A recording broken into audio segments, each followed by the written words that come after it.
Una chica invitó a un vagabundo al restaurante a comer y una hora después su vida cambió. Casey Fisher era una mujer que un día saldría más temprano de casa para dar una vuelta por la ciudad antes de ir al trabajo, hasta que una torrencial lluvia le obligó a buscar refugio en el restaurante de la ciudad. Al llegar buscaría una mesa y pediría una bebida caliente para pasar el frío. Mientras tomaba su té, Casey estaba pensando sobre sus cosas que tenía pendientes, hasta que de pronto vería a un indigente que estaba cogiendo algunas monedas que había encontrado en el suelo. Unos segundos después, para refugiarse de la lluvia, el anciano entraría al local y comenzaría a contar el dinero que se había encontrado. De inmediato los clientes, al notar la presencia de este vagabundo, comenzarían a hacer malas caras, haciéndoles notar que les incomodaba su presencia.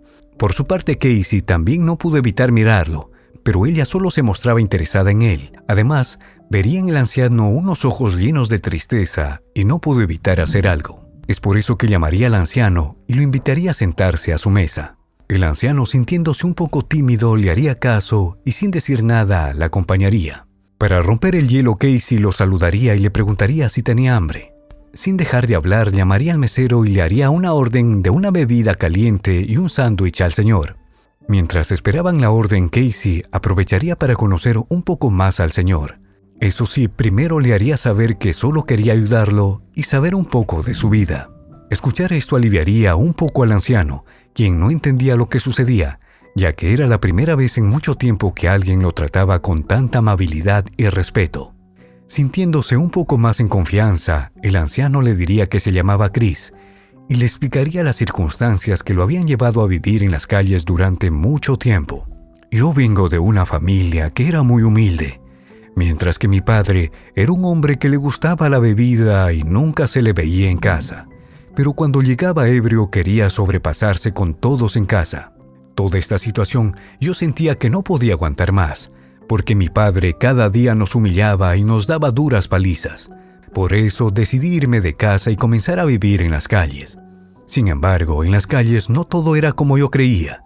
Allí también comencé a recibir humillaciones de las personas, mientras que otros vagabundos se reían de mí o me insultaban.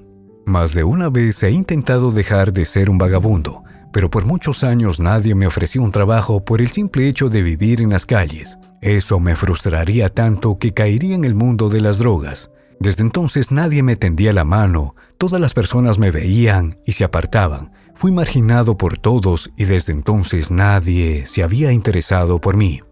Chris se mostraba visiblemente disgustado por lo difícil que era para él conseguir un trabajo. Además, hace 2 días había muerto su mascota, Yu, quien era su amigo más fiel que ha tenido en su vida.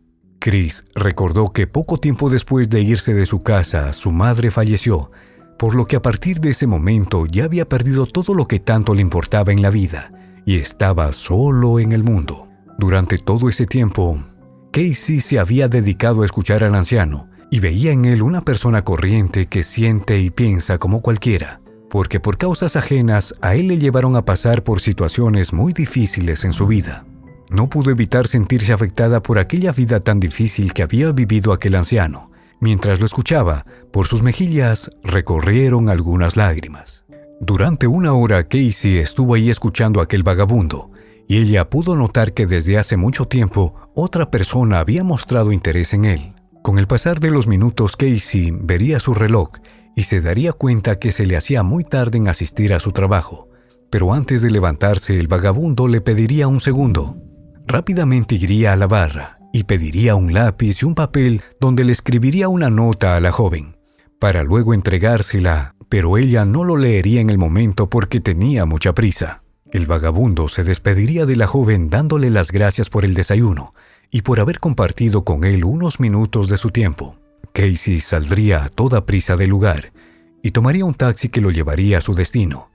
Allí aprovecharía a ver la nota que le había dejado el vagabundo, y lo que vería lo dejaría sin aliento. Hoy al despertarme había decidido acabar con mi vida, pero hablar contigo cambió por completo mi plan. Gracias por ser una hermosa persona. Casey no pudo evitar llorar al leer esta nota, y en ese momento entendió lo importante que es ser amable con los demás, porque desconocemos el infierno que viven los demás a nuestro alrededor.